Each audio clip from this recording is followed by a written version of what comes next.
como todos saben ustedes, parte de las iglesias cristianas pues han culpado a Eva del pecado original, han culpado a Eva del problema de perder la inmortalidad, de todo eso, y se han aprovechado para que sea el hombre el que domine la sociedad. Muy buenas tardes amigos, ¿cómo están? Soy Carla Díaz y nos encontramos con nuestro querido profe Juanfra Rodríguez para esta tercera entrega de Las Mujeres y Pablo. Nos encontramos esta semana con Eva pecó, esta pregunta, esta interrogante que nos deja el profe. ¿Cómo está, profe?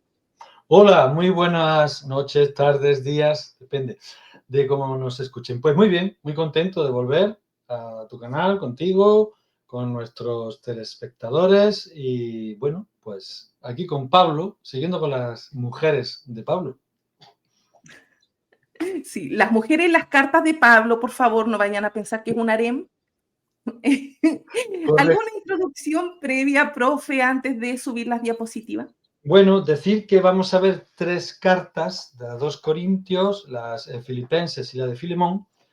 Las mujeres que salen en estas cartas son muy pocas las referencias que hay. Y entonces, pues voy a completar la charla con una mujer, entre comillas, estudiosa de las cartas de Pablo, pero una académica actual. Luego veremos quién es. Lo dejo como sorpresa para que todos se animen a seguir escuchando y viendo esta cápsula. Subo las diapos. Efectivamente, aquí ya se va a desvelar el misterio. Bien, pues fíjense, vamos a tratar, como he dicho, las tres cartas que no tienen demasiada información de mujeres. Luego la de la próxima entrega, que será la de Romanos, ahí sí tenemos una amplia gama de personajes femeninos, masculinos también, donde podemos pues ver un poco el trato de Pablo hacia las mujeres. Empezamos, como siempre, por el final, la bibliografía que les recomiendo, que yo he empleado. Luego veremos más libros sobre la marcha conforme vayamos viendo algunas cuestiones de esta cápsula. Pero lo básico, Antonio Piñero, Guía para entender a Pablo de Tarso, libros que ya conocen ustedes de otras cápsulas y de otras charlas. La de Craig Kinner y Paul, Pablo, mujeres, las esposas, el matrimonio y el ministerio de las mujeres en las cartas de Pablo. Luego de Hughes y de Jewett, que ya hemos hablado de este libro también alguna vez, redacción, retórica e historia de la correspondencia corintia. De Douglas Moo, que también hemos utilizado a este autor, las cartas a los colosenses y a Filemón. De Paula Fredriksen, Pablo, el apóstol de los paganos, nuestra entrañable Paula Fredriksen. Y de Luis Alonso Schöckel les propongo la Biblia del Peregrino para que consulten todos los versículos que vamos a ver del Antiguo Testamento, sobre todo, para que los puedan consultar y vayan directamente a la fuente bíblica. Y bueno, no lo he puesto aquí, pero yo utilizo, como ustedes saben, los libros del Nuevo Testamento de profesor Antonio Piñero para los versículos del Nuevo Testamento. Bien, los contenidos que vamos a ver. A modo de repaso, veremos un poco un tema muy general sobre las cartas de Pablo para que recordemos, se nos refresque la memoria. Haremos una introducción a 2 Corintios y luego la mujer en 2 Corintios. Haremos una introducción a Filipenses, a la carta de Filipenses, y luego veremos las interpretaciones de las dos mujeres que más destacan, no por la cantidad de información, sino por la calidad de información que podemos sacar en esta carta de Filipenses, que es el episodio de Evodia y Síntique. Después veremos otras mujeres de Filipos, no de Filipenses, y luego explicaré por qué. Después haremos una introducción a la carta de Filemón. Después veremos, intentaremos hablar brevemente de la misteriosa Apfia de Colosas, que sale en la carta de Filemón. Y por último, como sorpresa, que les decía antes, vamos a ver un poco de la biografía de Paula Fredriksen, que es una autora académica actual que ha tratado y trata mucho sobre las cartas de Pablo. Haremos un breve repaso a su biografía académica pues para completar un poco estos episodios, ya que le digo, como les he dicho antes, que no tenemos demasiada información, demasiadas mujeres en estas 3 epístolas que vamos a ver hoy. Así que sin más preámbulo, continuamos. Bien, pues a modo de repaso, les recuerdo que la Iglesia en los primeros tiempos del cristianismo pues funcionaba como una entidad familiar casi, ¿no? Era un poco como la familia donde las mujeres podían desempeñar un papel de gobierno, igual que en la casa, porque las reuniones, las primeras eclesias, las primeras iglesias, comunidades cristianas, o pagano-cristianas, judeo-cristianas, se llevaban a cabo en casas particulares. Entonces la mujer ejercía pues su papel de anfitriona y podía incluso llegar a ser diaconisa, a ser evangelizadora, etcétera, etcétera. En los grupos paulinos las mujeres colaboran pues como ayudantes de Pablo, como evangelizadoras, van difundiendo su evangelio. Pero hay una diferencia con los hombres, y es que los hombres son itinerantes, caminan con Pablo de una comunidad a otra evangelizando, y las mujeres parece que se quedan más en el ámbito doméstico, se quedan más en una comunidad. Pueden hacer las mismas funciones que los hombres, pero no viajan, probablemente pues por motivos familiares, por motivos sociales, estamos en el siglo I, pero las mujeres realmente participan a la par que los hombres, pero no son itinerantes como ellos. Por ejemplo, tenemos las referencias pues como ahí de Bernabé, de Juan Marcos, de Timoteo, de Tito, de Silas, de Silvano, que viajan con Pablo en distintas cartas, en distintas comunidades, lo vemos reflejado. La mujer, sin embargo, está en su comunidad, en su ciudad, y de ahí no hay referencias de que se hayan movido. Bien, Pablo tampoco hace una distinción entre hombre y mujer, no la hizo cuando perseguía a los cristianos, a los primeros cristianos, no hacía distinciones, perseguía tanto a cristianos como a cristianas. Hay una referencia en Hechos, que ven ahí el versículo que les he puesto, Hechos 8:3, hay una referencia a esto que les estoy diciendo y no tenemos por qué dudar, aunque Hechos sea un libro poco histórico, poco fiable a nivel histórico, pero no tenemos por qué dudar de este versículo, cuando dice que Pablo perseguía tanto a hombres y a mujeres. No vamos a entrar en el tema de la cantidad o de la virulencia de esta persecución, ni siquiera si era en Jerusalén o era porque este versículo está referido a la muerte de Esteban en Jerusalén, pero o si era simplemente en Damasco, en los alrededores. No vamos a entrar en eso porque ya lo hemos visto además en los episodios de las cartas paulinas que hemos tenido en las emisiones anteriores. Pero sí decirles que no tenemos por qué dudar de que la persecución era tanto a hombres como a mujeres. Al mismo tiempo, no tenemos por qué dudar de que después de esta llamada o de esta iluminación de Pablo, el trato a las mujeres y a los hombres era equitativo, era exactamente igual. Igual que no hay una preferencia por las mujeres en ninguna de las cartas de Pablo, tampoco hay un rechazo explícito, al contrario, hay siempre un trato amable, un trato de cariño hacia la mujer. Esto quiero que quede claro porque muchas veces seguimos todavía pensando que Pablo es misógino, que Pablo a la mujer no la trata bien, por esos versículos que vimos en su momento, cuando dimos las charlas sobre las cartas paulinas, que no eran de Pablo, que eran añadidos, que habían hecho escribas posteriores, pero que no eran realmente de Pablo. Bueno, pues esto un poco introductorio a lo que es todo el cuerpo, todo el corpus paulino. Y ya podemos entrar a analizar también brevemente una introducción a la carta 2 Corintios. Acuérdense de la cápsula anterior que hablábamos de 1 Corintios. Bien, acuérdense que hablábamos también que Corinto era una ciudad convulsa, que Pablo vivía en esa época, Corinto vivía una convulsión enorme, eran tiempos muy revueltos. Corinto, recuerdo, para todos los que esto ya lo hemos visto, pero recuerdo que fue saqueada por el comandante romano Lucio Mumnio en el 146 antes de nuestra era, y que Julio César, unos 100 años aproximadamente después, pues la refunda la ciudad, la hace colonia romana, la repuebla con libertos, que esto es muy importante, porque eso va a dar, bueno, libertos, no hace falta que lo explique, son esclavos que han obtenido su libertad. Entonces la repuebla con libertos, y esto es muy interesante porque hace que Corinto sea una ciudad repleta de influencias religiosas de toda índole, porque los libertos traen su propia religión, sus propios dioses cada uno, porque vienen de todos los lugares posibles del Mediterráneo, incluso de África, ¿no?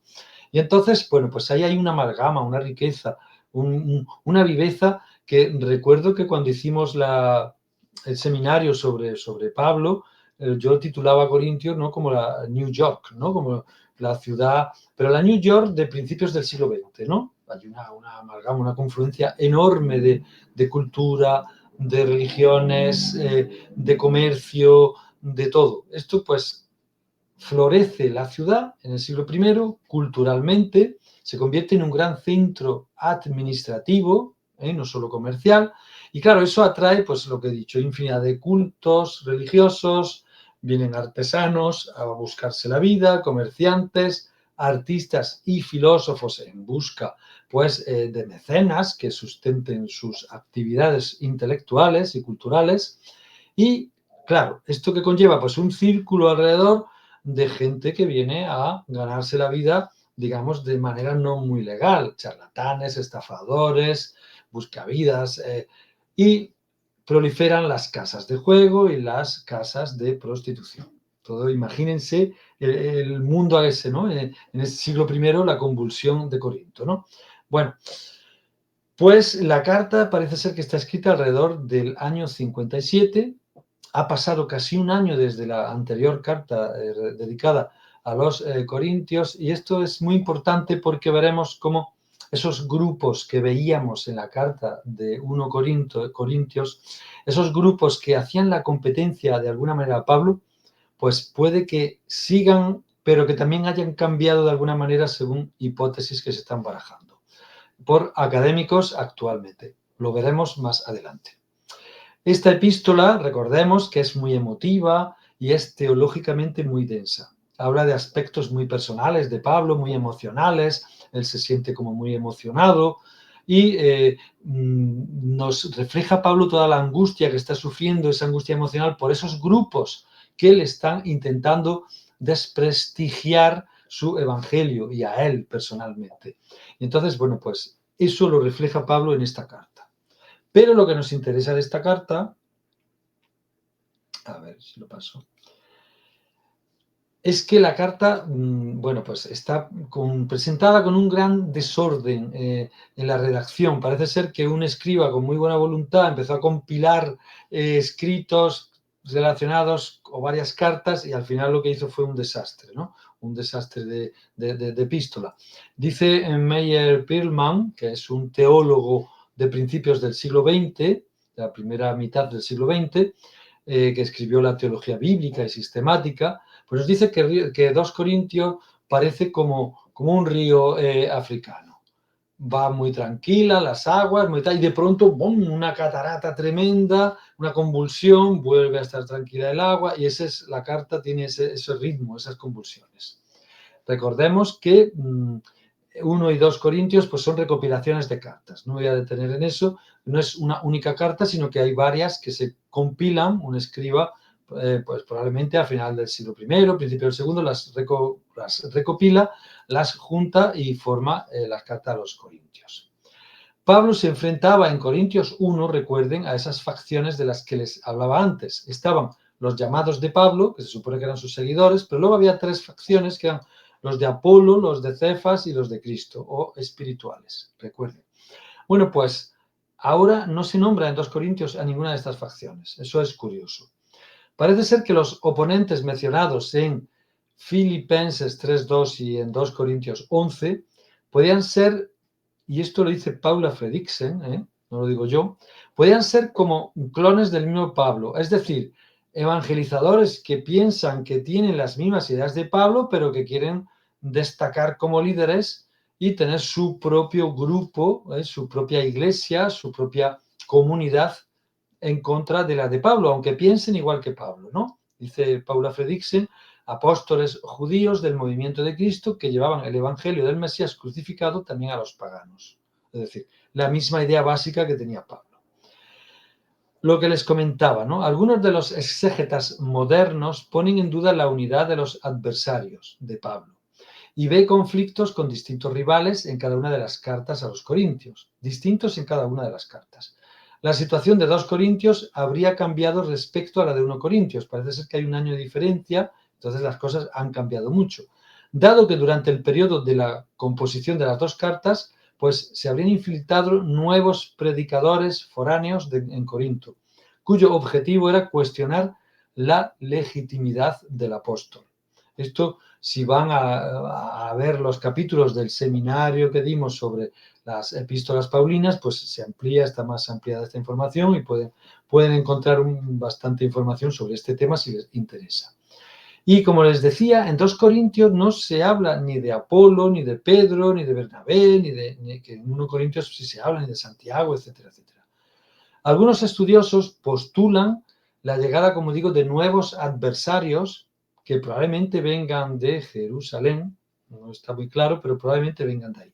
Y entonces se quieren establecer como líderes. Y ese es el sufrimiento que les decía yo antes que Pablo tiene, ese sufrimiento emocional que Pablo tiene, ¿no?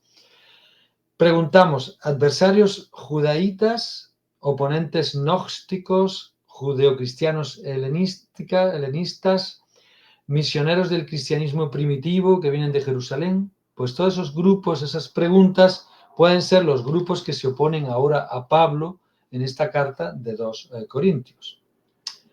Y como les decía, no tenemos muchas evidencias de mujeres en 2 Corintios. Quizá la mujer que más destaca es una mujer que es del Antiguo Testamento, que es Eva. Y fíjense por qué venía el título que le hemos puesto a esta cápsula. En 2 Corintios, fíjense que solo un versículo, la cantidad de cosas que se pueden sacar de ella. En 2 Corintios 11:13 dice, pero me temo que como la serpiente engañó a Eva con su astucia, se perviertan vuestras mentes, apartándose de la simplicidad y la santidad. Este es un mensaje que manda Pablo a la comunidad de Corintios y pone como ejemplo a Eva cuando es engañada por la serpiente. Y aquí podemos hacer varias lecturas, podemos hacer lanzar varias hipótesis que no son excluyentes unas de otras. Por ejemplo, a mí se me ocurre que la mujer es engañada, por lo que parece que Pablo de alguna manera la exime de culpabilidad. Esto tiene su paralelo en Romanos 5, 12, 14. A mí me parece que Pablo ahí pues, podía haberse cebado con Eva, porque Eva y Adán están representando a la humanidad. No están representando a una mujer en particular y tal, no, están representando a la parte femenina de la humanidad. Y entonces Pablo podía haberse, bueno, si hubiera sido una persona,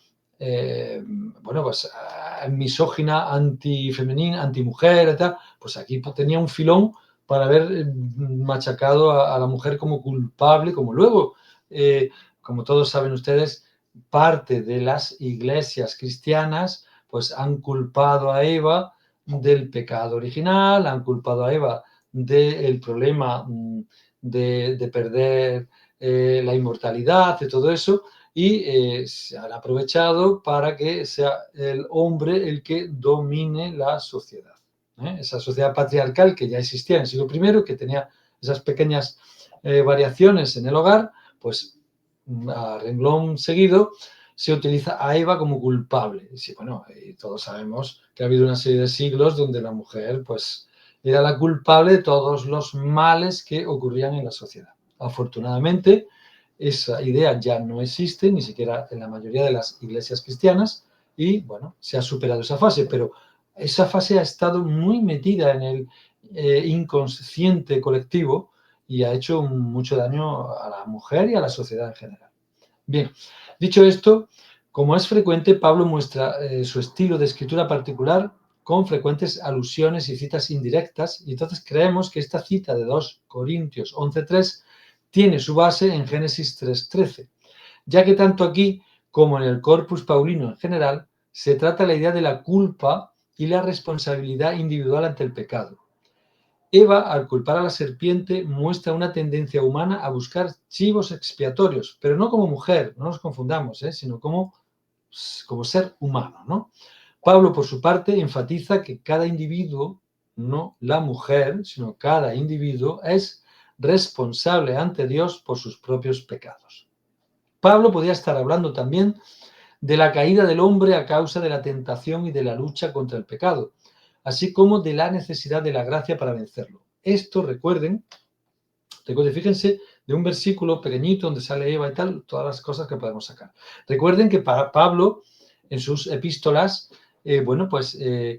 aunque las obras eran necesarias para la salvación, pero era fundamental tener la gracia de Dios. Y la gracia la daba Dios, la daba Jesús y la da Dios. No es una cosa que tú te lo ganes con las obras, sino que viene impuesta por Dios. Y puede ser que Pablo esté aquí hablando de eso, de la fragilidad de la naturaleza humana, su tendencia a ceder ante la tentación, por lo que la humanidad representada, como he dicho antes, por Adán y Eva, no por Eva sola, no por los dos, pues necesita de un redentor, necesita de un libertador, de un salvador. Y ahí estamos justificando a Jesús, a Jesucristo.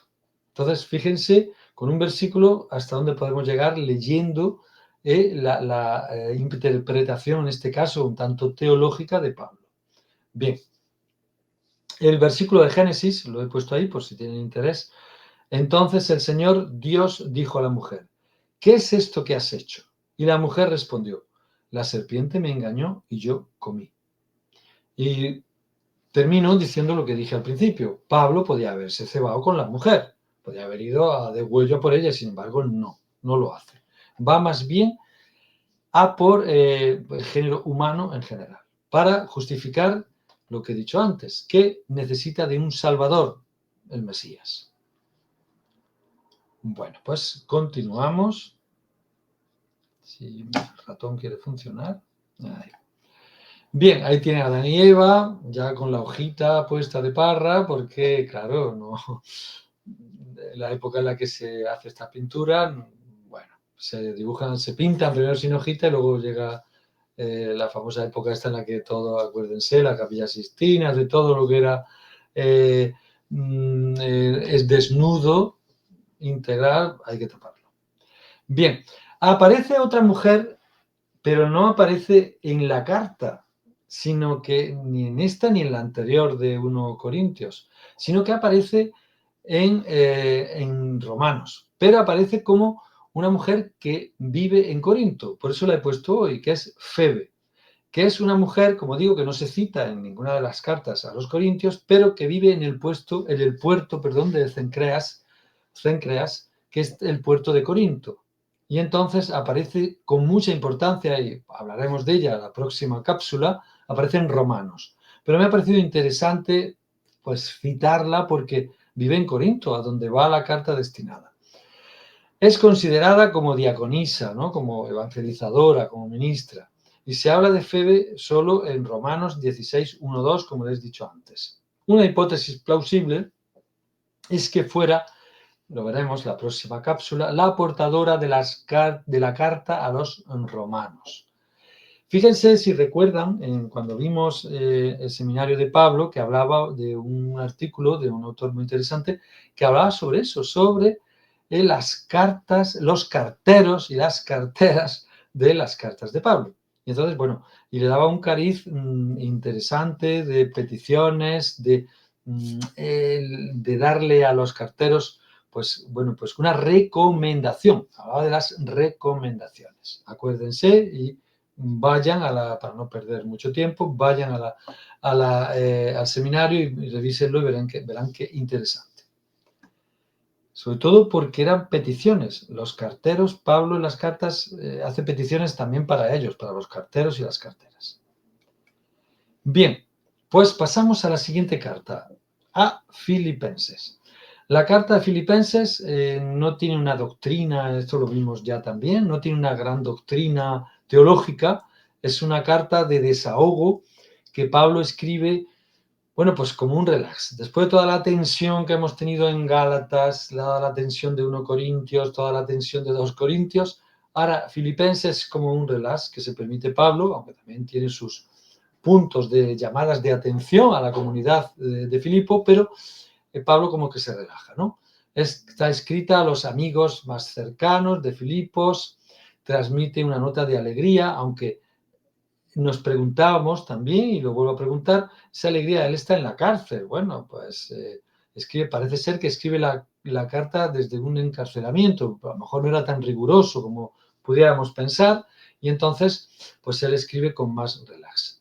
En el momento, como digo, de redactarla, está en prisión. La carta refleja los conflictos teológicos que envuelven a toda la comunidad, no solo a la de Filipos, sino a todas las comunidades cristianas que envuelven alrededor del año 57, que es cuando parece ser que pudiera escribirse la carta.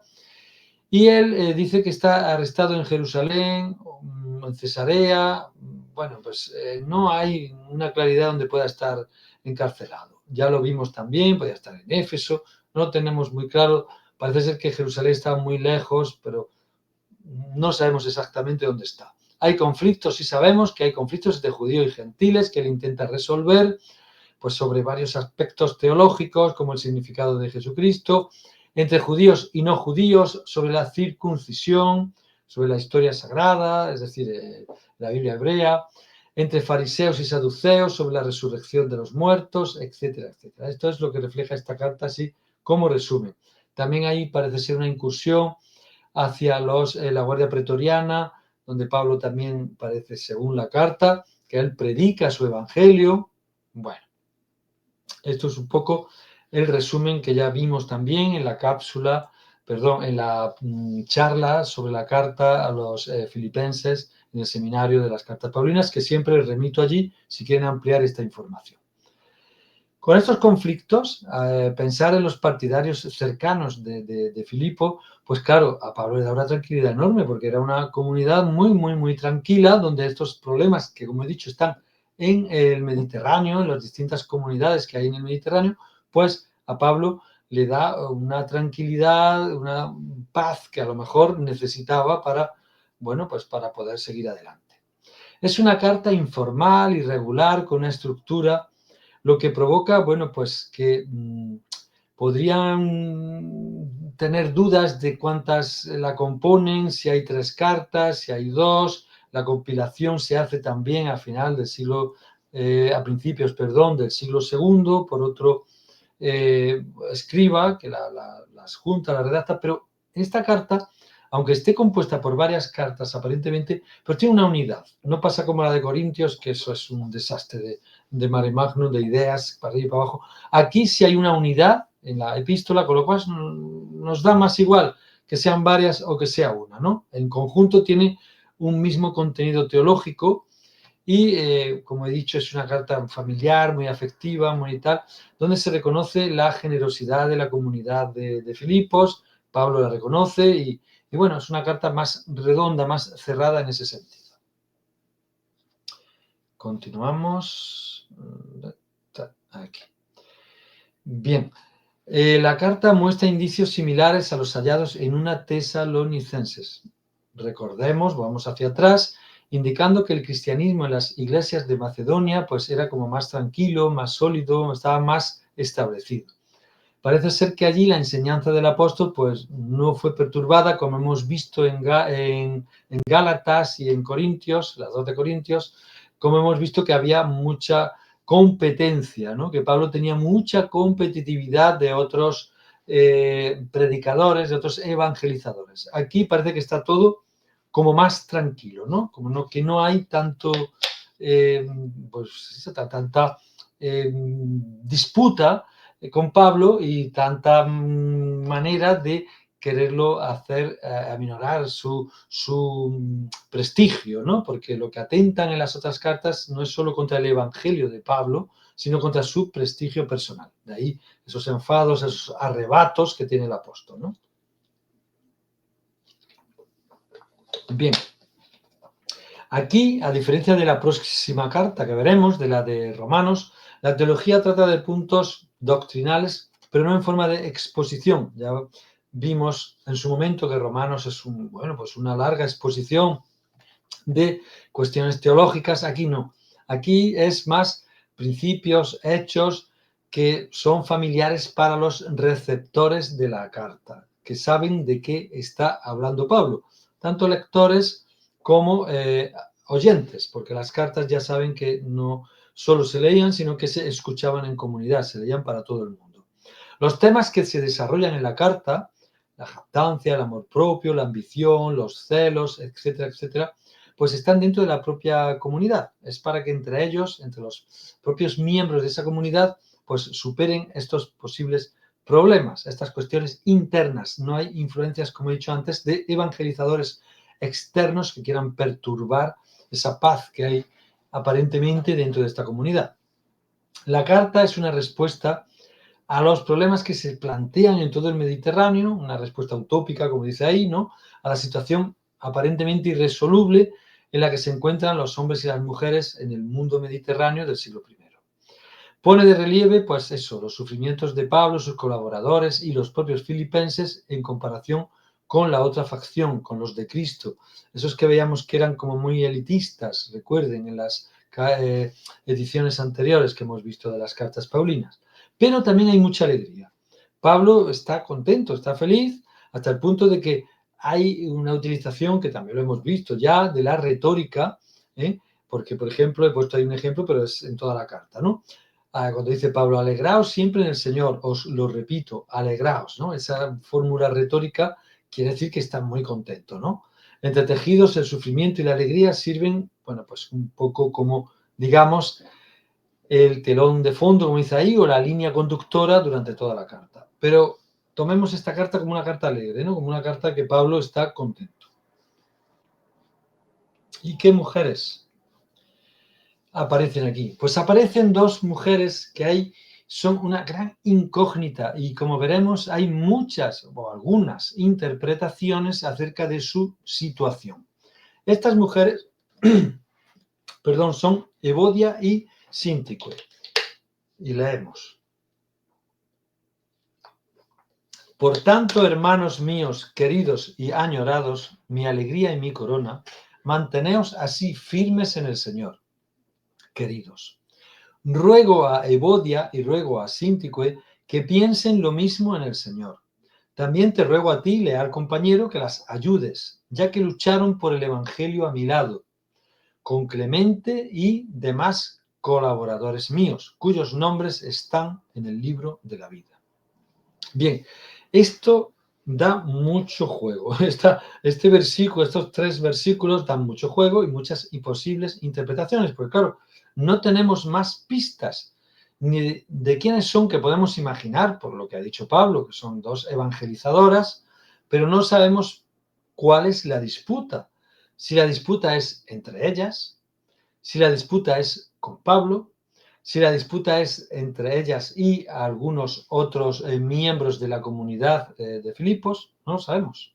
Entonces, realmente lo importante, creo yo, es que ambas mujeres plantean más interrogantes que respuestas, pero nos sirven en el estudio de Pablo para advertir la preocupación que el apóstol tiene por estas 2 compañeras, que pueden también estar en peligro. No sabemos lo que le ocurre. Pueden haber perdido la fe o pueden tener, como digo, disputas entre ellas, con Pablo, con otros miembros de la comunidad. No está muy claro. Pero lo importante es que nos enseñan que Pablo está preocupado. Y Pablo está preocupado y no ordena, sino que ruega. Fíjense, eso ya sí nos da indicios. Deben de ser 2 mujeres muy importantes. O deben de ser 2 mujeres que Pablo no quiere perder, porque sabe que son muy importantes. O sea, fíjense todas las lecturas que podemos hacer. Y ahora vamos a ver las lecturas de los académicos. Fíjense, Deborah Petterling dice en un artículo, las cartas de Pablo a Filipenses, la carta de Pablo a Filipenses, la luz de las disputas en las distintas iglesias. Y dice así: toda la carta se centra en la desunión y en las disputas en Filipos. Fíjense qué lectura distinta a la de la alegría que yo les he contado antes. Para Petterling es irrelevante el tono de alegría y amistad que también aparece en la epístola. El episodio es un reflejo de la división interna de la comunidad. Fíjense cómo 3 versículos nos cambian la visión, o nos pueden cambiar, ¿no? Es una hipótesis, nos pueden cambiar la visión de la carta, ¿no? De las que yo le he transmitido antes, que lo he hecho adrede para que ahora vean las posibilidades que hay, ¿no? John Reumann, en su artículo Filipenses, una nueva traducción con introducción y comentario, bueno, es de la universidad, un libro de la Universidad de Yale, considera el enfoque de Petterling exagerado y dice con más cautela que hubo algún tipo de disputa, de acuerdo, pero que el asunto Evodia Syntyche no debería ser la cuestión a la que dirigir la atención de toda la carta. Ya tenemos ahí una lectura, esta es más actual, más moderna, pero una lectura que no rebate la lectura de Petterling, pero que sí la suaviza y que sí nos da otra visión, como diciendo, oye, que hay más información que sacar de la carta que no la disputa entre estas dos mujeres y entre la propia comunidad de Filipos. Y hay más lecturas. Hay más interpretaciones. Moisés Silva, en Filipenses, otro libro de la segunda edición de Filipenses, dice que es un artículo, ¿no? Se trata de una reprimenda expresa e incuestionable, una llamada al orden, y Silva cree que se trata de una riña entre dos féminas líderes que amenaza a toda la comunidad. ¿Tiene sentido? Dos mujeres con carácter, como las que he puesto ahí, dos mujeres importantes en la comunidad y que por lo que sea tienen un punto de desacuerdo, de desunión, y eso puede hacer tambalear la comunidad. De ahí la suavidad con la que Pablo les cuestiona y les pide, les ruega que, que mantengan la calma y la unidad, porque puede ser muy peligroso para la propia comunidad, que como hemos dicho antes, es de las más estables que hay en el Mediterráneo relacionadas con el Evangelio de Pablo. Caroline Osick, en Filipenses, Filemón, dice así: la disputa entre Pablo y estas dos mujeres y Pablo las insta a que se pongan a su lado para evitar divisiones en la comunidad. Esta interpretación que hace esta autora es que puede ser que se hayan separado, como he dicho antes, de la línea evangelizadora de Pablo y quieran seguir su propia línea, no porque tengan disputas entre ellas, sino porque tengan disputas con el propio Pablo. Es otra lectura que podemos hacer de estos versículos. Bien, Tyler Allred dice en Filipenses 4:2-3, es una visión alternativa del debate entre Evodia y Syntyche. Así se llama el libro, o el artículo, perdón. El hecho de que los nombres aparezcan en prueba de amistad es prueba de amistad, ya que una de las marcas de enemistad de las cartas paulinas es que los enemigos no se nombran. Bien, es una lectura muy interesante. La expresión parakeidaxo, yo animo, o yo ruego, parece tener, yo animo cuando se lo dice a que tiene que interceder con ellas, parece tener un carácter más de estímulo amistoso y vivificante que una sanción o una orden, y el sentido para exhortar a las mujeres a buscar un acuerdo, una meta común, entre ellas o con Pablo.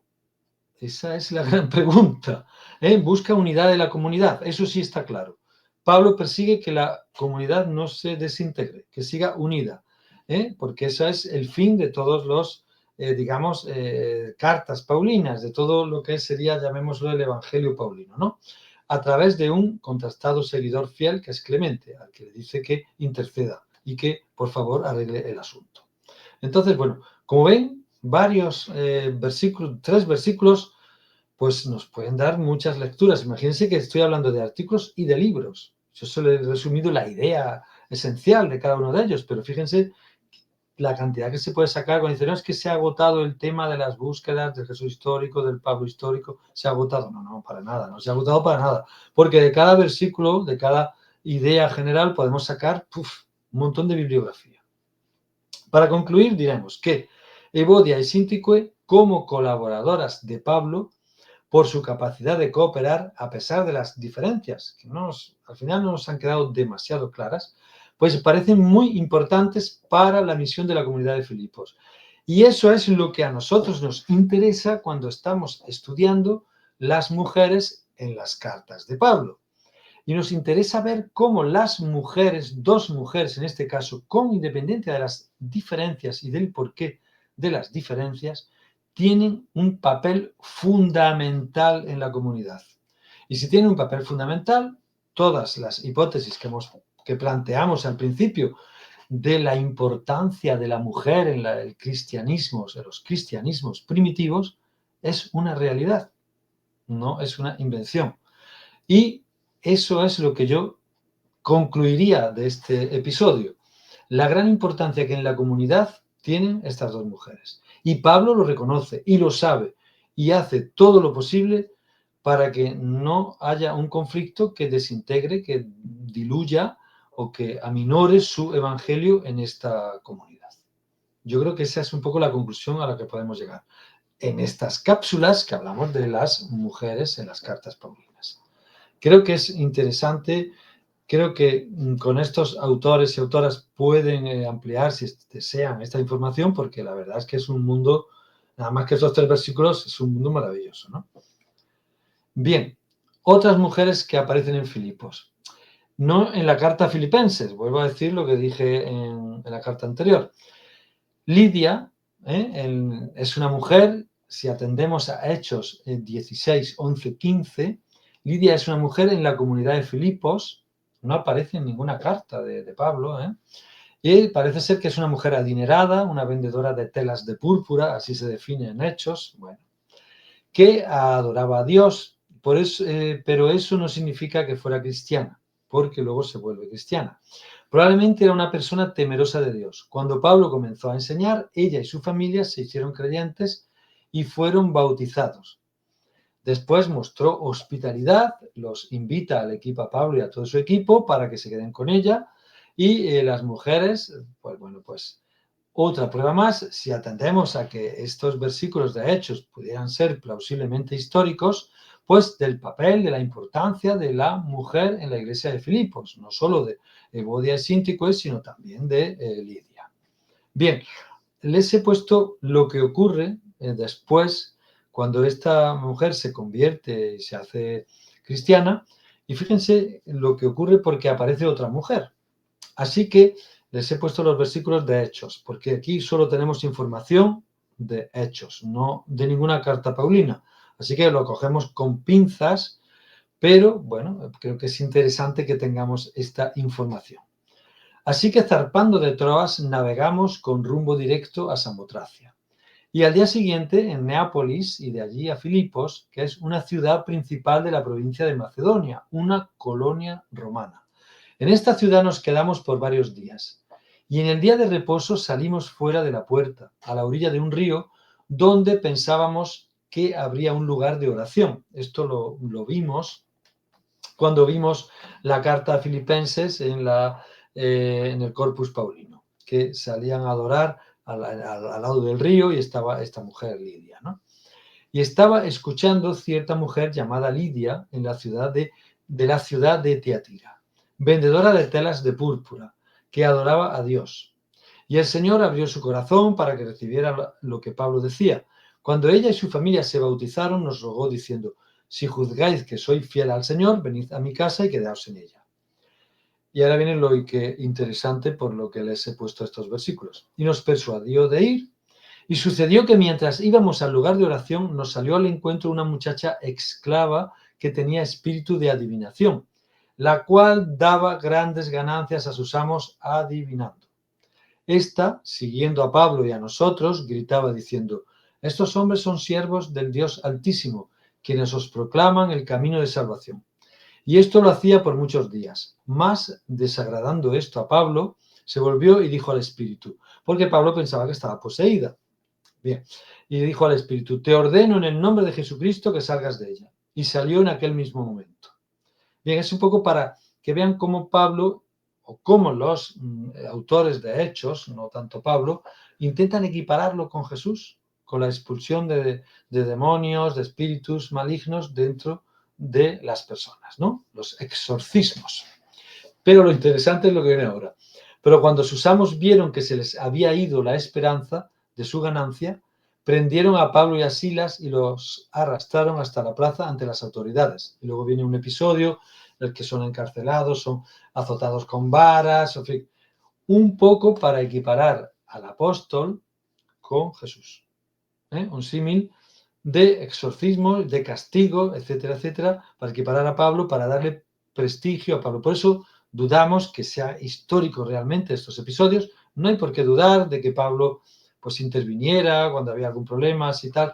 No hay que dudar que fuera castigado, pero esta manera de contar lo que tiene Hechos, pues me parecía interesante comentarla, porque además salen mujeres en Filipos, aunque no estén en la carta a los filipenses. Entonces, bueno, un poco para que tuvieran esta referencia. Y vamos a la tercera carta. Bueno, esta es Lidia, de Púrpura. Vamos a la tercera carta, que es la de Filemón.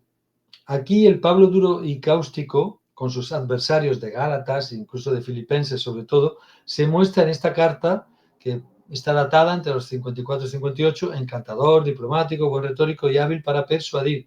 Porque quiere persuadir, recuerden, quiere persuadir a Filemón para que reciba de nuevo al esclavo que se había fugado y que Pablo lo había convertido al cristianismo y lo envía de nuevo a Colosas, al pueblo de Filemón, la ciudad de Filemón, para que lo vuelva a recibir y entonces lo reciba con buen aliz y con buen criterio. Esta misiva es la más breve de los escritos paulinos, pero su contenido no es claro. Esta carta les recomiendo que vayan al seminario del Corpus Paulino que pueden encontrar en este mismo canal de Carla, y vayan, lo busquen, lo vean, porque creo que es muy interesante todas las lecturas que los distintos autores que les expuse hacen de la carta, y sobre todo de la situación de Pablo, del esclavo, etcétera, etcétera. No me voy a detener en ello porque pueden irse allí y buscarla. Bueno, pues una carta con mucha diplomacia y donde los dobles sentidos de Pablo son muy evidentes. Filemón 1:2 dice: Pablo, preso de Jesús, el Mesías, y Timoteo, el hermano, a nuestro dilecto y colaborador Filemón, a Apfia, la hermana, a Arquipo, nuestro compañero de armas, y a la iglesia de tu casa. Y esta es la mujer que sale en la carta, es la única mujer que vamos a ver ahora después un poco quién pudiera ser, porque no está claro quién es. Les he puesto ahí lo que vimos en la última entrega de la Carta de los Romanos, que ante la pregunta de un compañero, de un espectador de estas charlas, pues nos preguntaba si conocíamos la hipótesis de que probablemente Filemón ya no fuera una carta paulina, y entonces les remito a la carta, al episodio que hablamos de Romanos, donde aclaro un poco la teoría de Chris Hansen, su libro, sus hipótesis y sus artículos, donde pues cuestiona la autoría de Filemón para Pablo. Les remito allí para que lo vean en el seminario sobre el Corpus Paulino, porque también es interesante si les interesa el tema. Vamos con Apfia, que es la única mujer que aparece. Tampoco esta carta es que sea muy grande, es muy pequeñita, ¿no? Tiene muy pocos versículos, tiene un capítulo solo y todos versículos de la misma. ¿Quién es Apfia? Nos planteamos las siguientes cuestiones. ¿Apfia es cristiana? ¿Es la hermana o la esposa de Filemón o un miembro importante de la comunidad de Filemón, hasta el punto de que la carta va dirigida no a Filemón solo, sino también a Apfia y al otro personaje que no sabemos quién es, que pudiera ser también un miembro importante de la comunidad? O incluso, si damos por buena la hipótesis de que Apfia es la esposa de Filemón, pues podría ser el hijo de Filemón y de Apfia, ¿no? Arquipo. Bien, pues, ¿qué hipótesis manejamos? Pues Apfia es una de las personas a quienes Pablo dirige su carta junto a Filemón, que es un líder de la iglesia en Colosos, y Arquipo, que posiblemente sea un hijo o un colaborador cercano de Filemón y de Apfia, si es que es su esposa y no su hermana, que es que no está claro, porque él dice a la hermana en la carta, pero ¿se refiere a la hermana en Cristo o a la hermana de Filemón? No está claro. no está claro. Aunque no se especifica explícitamente su rol, se ha especulado que Apfia pudiera ser la esposa, como digo, de Filemón, con quien lideraba la iglesia en su hogar, porque ya hemos dicho antes que las comunidades se lideraban en los hogares, y puede ser que Apfia sea la esposa y sea la anfitriona de ese hogar. Entonces, también, bueno, pues no tenemos una evidencia enorme, es una hipótesis que se plantea, y como no hay más evidencias, pues la demos por válida. La conclusión, vuelvo a decir lo mismo que he dicho en las cartas anteriores. Hay una mujer relevante e importante en una comunidad del cristianismo primitivo, en este caso en Colosas. Entonces, Pablo sí da importancia a las mujeres y no lo oculta y no las menosprecia, sino que las dignifica igual que a los hombres. Todo lo que hemos planteado al principio, que por eso he hecho esa introducción, porque quería que quedara clara esta idea, ¿no? Que Pablo no es misógino, ni Pablo va en contra de las mujeres, ni nada por el estilo. Entonces, pues bueno, damos un poco por concluidas las cartas y pasamos a lo que les he anunciado antes. Como en estas cartas no hay demasiadas mujeres, me he permitido la licencia de hablarles de una de las mujeres de Pablo, de las cartas de Pablo, pero actual, una académica actual que ha estudiado mucho, mucho el cristianismo primitivo y al Jesús histórico. Y se llama Paula Fredriksen, es una señora, bueno, pues una señora, ya está, vamos a ir más allá, que ha estudiado, como digo, mucho y que es una destacada historiadora estadounidense. Está reconocida a nivel mundial, creo que la he recomendado en casi todas las charlas que he dado, algunos de sus libros, creo que sí, algunos se me habrá escapado, lógicamente, porque tampoco va a tener de todo ni ella ni yo acceso a toda su obra, pero bueno, decirles eso, que es una gran investigadora del cristianismo primitivo, que su trabajo ha sido fundamental, y esto es lo importante de esta autora para mí, bueno, para todos, ¿no? Los que la hemos estudiado. Su trabajo fue fundamental para comprender las raíces judías del cristianismo, no para pensar que el cristianismo es un invento independiente del judaísmo. No, no, no, no, no. Esta mujer tiene grandes, ahora veremos libros y artículos de ella sobre esta temática y creo que ha sido una de las grandes autoras que nos han ilustrado sobre este, y nos siguen ilustrando, que aún está viva, afortunadamente, y bueno, no es que sea demasiado joven, pero tampoco es mayor, ¿no? No voy a decir su edad, luego lo buscan si quieren, porque cuando vean el año de nacimiento lo van a saber. Entonces, como digo, es una figura que también ha estudiado mucho el contexto histórico de Jesús y ha dado mucha luz a que en los cristianismos primitivos tengan esa base del judaísmo que tiene. Nace en Kingston, en Rhode Island, y como digo, ha dedicado su vida académica al estudio de la religión, de la historia. Obtuvo un doctorado de historia de las religiones en la Universidad de Princeton y a lo largo de su carrera pues ha ocupado importantes puestos. Uno de los más importantes fue profesora en la Universidad de Boston. Paula Fredriksen es considerada una de las voces más autorizadas en el estudio del cristianismo primitivo, y es cierto. Su trabajo ha influido en generaciones de académicos y de divulgadores, no solo de académicos, y ha enriquecido nuestra comprensión de las raíces históricas de esta religión, del cristianismo. La autora, como digo, para concluir ahí, ha acentuado las raíces judías del cristianismo. Ojo, se le ha criticado porque parece que obvia, bueno, pues otras influencias fundamentales del cristianismo, como puede ser la influencia helenística. Y bueno, no es que no la obvie, no es que la obvie o que la rechace, es que simplemente, pues bueno, pues no la ha estudiado a fondo, tanto como las raíces del judaísmo, ¿no? En el cristianismo. Pero bueno, se le ha criticado un poco esto. Que quizá tenía también que haber destacado las raíces helenísticas del cristianismo, que yo creo que las tiene, ¿no? Como hemos visto en otras ocasiones. Bien, Paula Fredriksen suele dar menos crédito a la tradición oral que a la escrita. y considera como fuente menos importante la patrística que el Nuevo Testamento.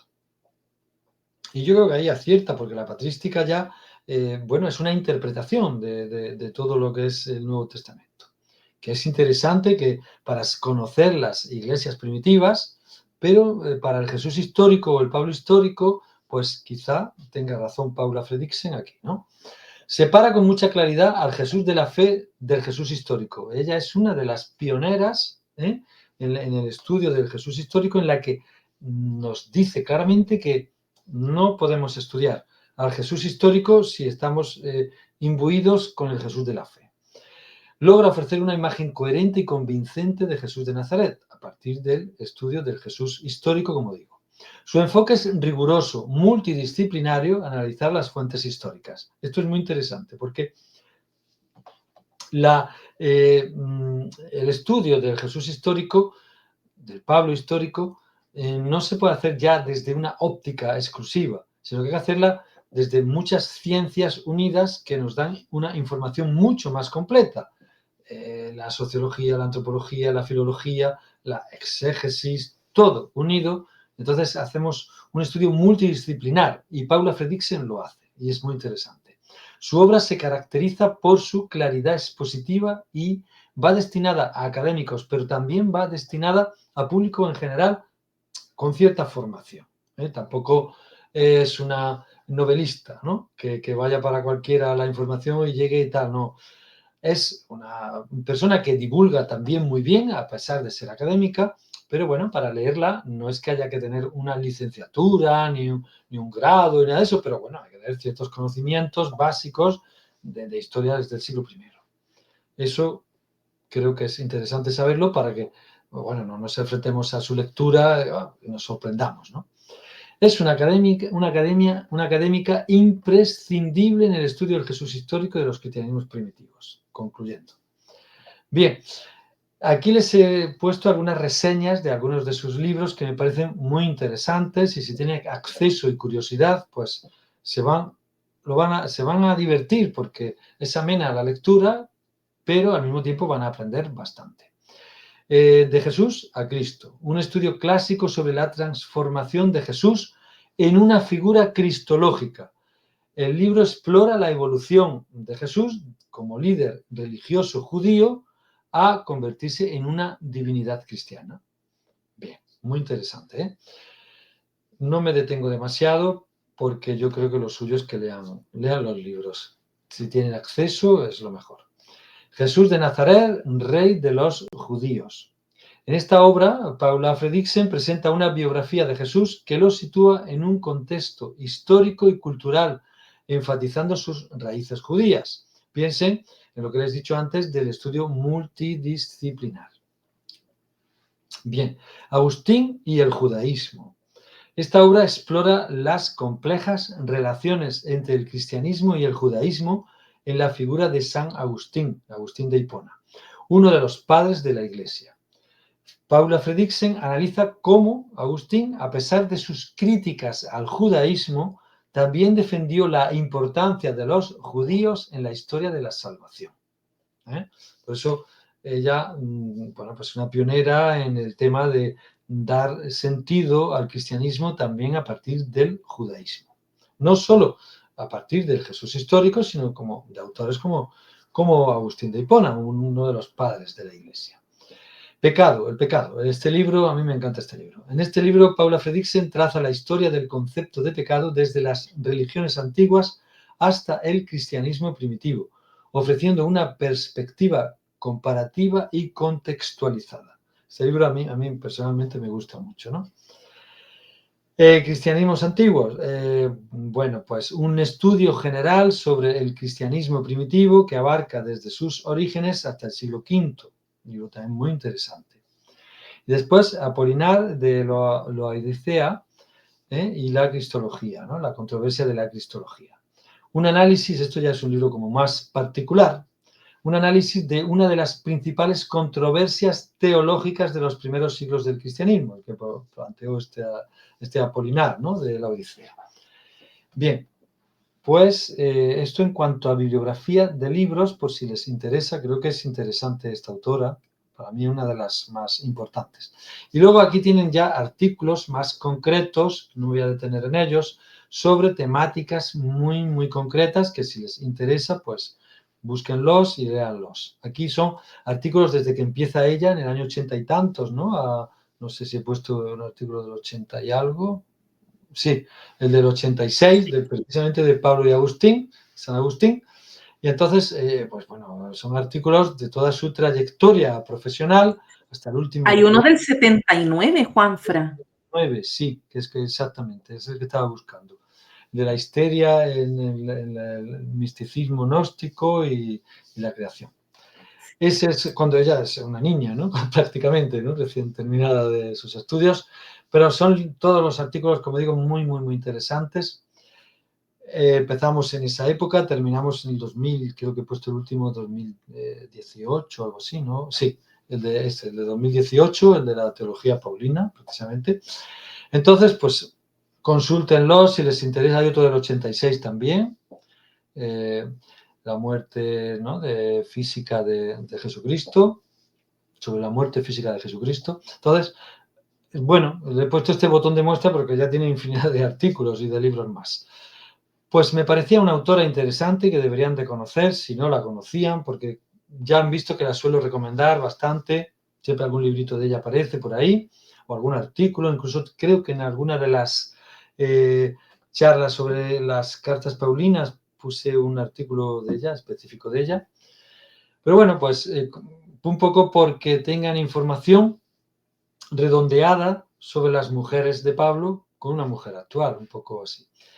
Y con esto termino, espero no haber sido demasiado denso ni pesado, creo que no, creo que ha sido más liviano, más ligero. Y anunciarles, sí, lo quieres anunciar tú, Paula, para la próxima cápsula. Paula, me dijiste, Juanfra. Yo, Paula, como Paula Fredriksen. Sí, bueno, qué halago. No, Carla, perdón. Esto no lo voy a editar, Juanfra. Paula, ¿no? ¿Eh? Esto no se edita, esto va. Bueno, es como estoy con Paula, pues te he dicho Paula.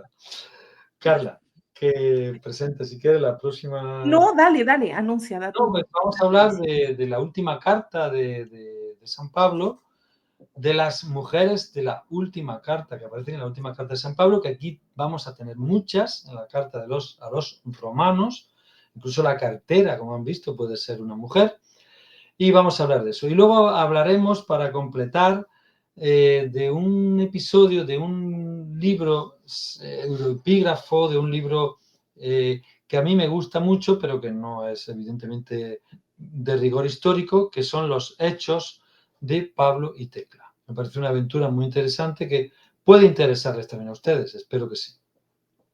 Entonces, la siguiente entrega vas a profundizar un poco más en mi personaje femenino favorito, que es Febe, ya que ella está mencionada en el capítulo 16.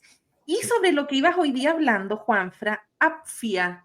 Dijiste que hay muy poca documentación sobre ella, entonces ahí para quien se anime a querer estudiarla, investigarla y generar esta documentación que no hay.